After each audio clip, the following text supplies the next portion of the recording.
ಇವತ್ತಿನ ವಿಡಿಯೋದಲ್ಲಿ ಒಂದು ಹಿಟ್ಟಿನಲ್ಲಿ 4 ಬ್ರೇಕ್ಫಾಸ್ಟ್ ರೆಸಿಪಿ ಹೇಗೆ ಮಾಡ್ಬೋದು ಅಂತ ತೋರಿಸ್ತೀನಿ. ನೀವು ಪ್ಲೇನ್ ದೋಸೆನ ಮಾಡ್ಬೋದು, ಸಾಫ್ಟ್ ಆಗಿರುವಂಥ ಪಡ್ಡು ರೆಸಿಪಿಯನ್ನು ಇದೇ ಹಿಟ್ಟಲ್ಲಿ ಮಾಡ್ಬೋದು, ಆಮೇಲೆ ಸೆಟ್ ದೋಸೆ ಮಾಡ್ಬೋದು, ನಂತರ ಆನಿಯನ್ ಉತ್ತಪ್ಪ ಅಂದರೆ ನೀರುಳ್ಳಿ ಉತ್ತಪ್ಪನ ಹೇಗೆ ಮಾಡೋದಂತ ತೋರಿಸ್ತೀನಿ. ಈಗ ನಾವು ಹಿಟ್ಟು ಮಾಡಲಿಕ್ಕೆ ಇಲ್ಲಿ 3 ಕಪ್ಪಿನಷ್ಟು ದೋಸೆ ಅಕ್ಕಿಯನ್ನು ತಗೊಂಡಿದ್ದೀನಿ. ಇದನ್ನು ಕಡಲೆಬೇಳೆ 4 ಟೇಬಲ್ ಸ್ಪೂನ್, 3/4 ಟೀ ಸ್ಪೂನಷ್ಟು ಮೆಂತೆ ಸೀಡ್ಸ್ ಅಂದರೆ ಮೇಥಿ ಸೀಡ್ಸ್ ಹೇಳ್ತೀವಲ್ಲ ಅದನ್ನು 6 ರಿಂದ 8 ಗಂಟೆಗಳ ಕಾಲ ನೆನೆಸಬೇಕು. ಈಗ ಇಲ್ಲಿ ನಾನು 3/4 ಕಪ್ಪಿನಷ್ಟು ಉದ್ದಿನಬೇಳೆ ತಗೊಂಡಿದ್ದೀನಿ. ಇಡೀ ಉದ್ದಿನಬೇಳೆ ಯೂಸ್ ಮಾಡಿದ್ದೀನಿ. ನೀವು ಅರ್ಧ ಕಟ್ಟಾಗಿರುವಂಥ ಸ್ಪ್ಲಿಟ್ ಉದ್ದಿನಬೇಳೆ ಯೂಸ್ ಮಾಡೋದಿದ್ರೆ 1 ಕಪ್ ಹಾಕೊಳ್ಳಿ. ಅದನ್ನು ಕೂಡ 6 ರಿಂದ 8 ಗಂಟೆಗಳ ಕಾಲ ನೆನೆಸ್ಬಿಟ್ಟು ಇದನ್ನು ನಾವು ಗ್ರೈಂಡ್ ಮಾಡ್ಕೋಬೇಕು. ಸ್ವಲ್ಪ ನೀರು ಹಾಕಿ ಗ್ರೈಂಡ್ ಮಾಡಬೇಕು. ಶುರುವಿಗೆ ಉದ್ದಿನಬೇಳೆಯನ್ನು ಸಪ್ರೇಟಾಗಿ ಗ್ರೈಂಡ್ ಮಾಡಿಬಿಟ್ಟು ನಂತರ ಅಕ್ಕಿ ಬೇಳೆ ಎಲ್ಲ ನೆನೆಸಿಟ್ಟಿದ್ರಲ್ವ ಅದನ್ನು ಸಪ್ರೇಟಾಗಿ ಗ್ರೈಂಡ್ ಮಾಡ್ಕೋಬೇಕು. ಈಗ ಉದ್ದಿನಬೇಳೆ ಚೆನ್ನಾಗಿ ಗ್ರೈಂಡ್ ಆಗಿದೆ, ನುಣ್ಣಗೆ ಗ್ರೈಂಡ್ ಮಾಡ್ಕೊಂಡಿದ್ದೀನಿ. ಈಗ ನಾವು ಬೇಳೆ ಅಕ್ಕಿ ಎಲ್ಲ ನೆನೆಸಿದ್ದೇವಲ್ಲ ಅದನ್ನು ಗ್ರೈಂಡ್ ಮಾಡ್ಕೋಬೇಕು.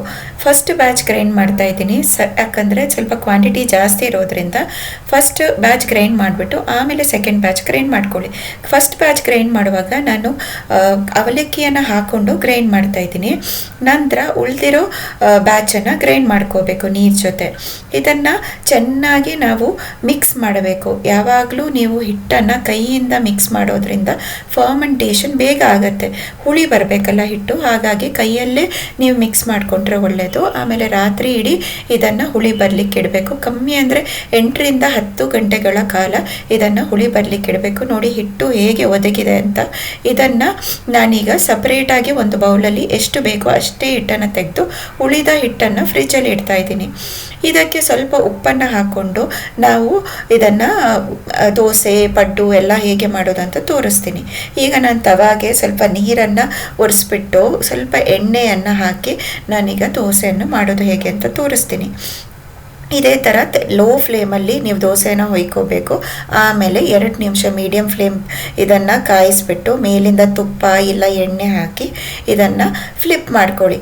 ನಿಮಗೆ ಫ್ಲಿಪ್ ಮಾಡೋದು ಬೇಡ ಅಂದರೆ ಹಾಗೆ ಕೂಡ ಯೂಸ್ ಮಾಡ್ಬೋದು ದೋಸೆನ. ಈಗ ನಾನು ಅದೇ ಥರ ಫ್ಲಿಪ್ ಮಾಡದೆ ದೋಸೆನ ಸರ್ವ್ ಮಾಡಿದ್ದೀನಿ. ನೆಕ್ಸ್ಟ್ ನೀವು ಇದೇ ಥರ ಸೆಟ್ ದೋಸೆ ಕೂಡ ಮಾಡ್ಬೋದು. ಸ್ವಲ್ಪ ತಿಕ್ಕಾಗಿ ಬ್ಯಾಟರ್ ಹಾಕಿಬಿಟ್ಟು ಮಾಡಿದರೆ ಈ ಥರ ಸೆಟ್ ದೋಸೆನ ಮಾಡ್ಕೋಬೋದು. ನೆಕ್ಸ್ಟ್ ಏನಂದರೆ ನಾನು ನಿಮಗೆ ಆನಿಯನ್ ಉತ್ತಪ್ಪಂ ಹೇಗೆ ಮಾಡೋದು ಅಂತ ತೋರಿಸ್ತೀನಿ. ಸ್ವಲ್ಪ ನೀರುಳ್ಳಿ, ಕೊತ್ತಂಬರಿ ಸೊಪ್ಪು ಮತ್ತು ಸ್ವಲ್ಪ ತುರಿದ ಕ್ಯಾರೆಟು, ಗ್ರೀನ್ ಚಿಲ್ಲಿ, ಶುಂಠಿ ಹಾಕಿ ಎಲ್ಲ ನಾನು ಅದನ್ನು ಸಪ್ರೇಟಾಗಿ ಮಿಕ್ಸ್ ಮಾಡಿಟ್ಟಿದ್ದೆ. ಅದನ್ನು ಈ ದೋಸೆ ಹಿಟ್ಟು ಮೇಲೆ ಹಾಕಿ ಸ್ವಲ್ಪ ಎಣ್ಣೆ ಇಲ್ಲ ತುಪ್ಪವನ್ನು ಹಾಕಿ ಈ ಥರ ನೀವು ಆನಿಯನ್ ಉತ್ತಪ್ಪವನ್ನು ಕೂಡ ಮಾಡ್ಕೋಬೋದು. ತುಂಬಾ ಈಸಿಯಾಗಿರುತ್ತೆ. ಆಮೇಲೆ ಚಟ್ನಿ ಜೊತೆ ತುಂಬಾ ಸೂಪರ್ ಕಾಂಬಿನೇಷನ್ನು. ಲಾಸ್ಟ್ ರೆಸಿಪಿ ಏನಂದರೆ ಪಡ್ಡು ಮಾಡೋದು. ಇದಕ್ಕೆ ಸ್ವಲ್ಪ ಎಣ್ಣೆ ಹಾಕಿ ನಾವು ಇದನ್ನು ಹಿಟ್ಟನ್ನು ಒಂದೊಂದಾಗಿ ಹಾಕ್ಕೊಂಡು ಸ್ವಲ್ಪ ಲೋ ಫ್ಲೇಮಲ್ಲಿ ಇದನ್ನು ಬೇಯಿಸ್ಬಿಟ್ಟು ನಂತರ ಮೇಲಿಂದ ತುಪ್ಪ ಇಲ್ಲ ಎಣ್ಣೆ ಹಾಕಿ ಫ್ಲಿಪ್ ಮಾಡಿದ್ರೆ ತುಂಬಾ ಸಾಫ್ಟ್ ಆಗಿರುವಂಥ ಪಡ್ಡು ರೆಸಿಪಿ ರೆಡಿ ಆಗುತ್ತೆ. ಇದನ್ನೆಲ್ಲ ರೆಸಿಪಿಯನ್ನು ಒಮ್ಮೆ ಟ್ರೈ ಮಾಡಿ ನೋಡಿ. ಯಾಕಂದರೆ ಒಂದೇ ಹಿಟ್ಟು ಗ್ರೈಂಡ್ ಮಾಡಿದ್ರೆ ಆಯಿತು, 4 ದಿನ ನೀವು ಇದನ್ನು ಮಾಡಿಕೊಂಡು ತಿನ್ಕೋಬೋದು. ಇಲ್ಲ ಈವ್ನಿಂಗ್ ಸ್ನ್ಯಾಕಿಗೆ ಕೂಡ ಯೂಸ್ ಮಾಡ್ಬೋದು ಪಡ್ಡುನ. ದೋಸೆ ಬೆಳಗ್ಗೆ ಮಾಡಿದರೆ ಈವ್ನಿಂಗ್ ನೀವು ಪಡ್ಡು ಮಾಡ್ಬೋದು, ಇಲ್ಲ ಈವ್ನಿಂಗ್ ಆನಿಯನ್ ಉತ್ತಪ್ಪ ಮಾಡ್ಬೋದು. ತುಂಬಾ ಹೆಲ್ದಿಯಾಗಿರುತ್ತೆ. ಈ ರೆಸಿಪೀಸ್ನ ಟ್ರೈ ಮಾಡಿ. ರೆಸಿಪಿ ಇಷ್ಟ ಆದರೆ ವಿಡಿಯೋನ ಲೈಕ್ ಮಾಡಿ, ಆಮೇಲೆ ಚಾನಲನ್ನು ಸಬ್ಸ್ಕ್ರೈಬ್ ಮಾಡಲಿಕ್ಕೆ ಮರಿಬೇಡಿ. Thank you.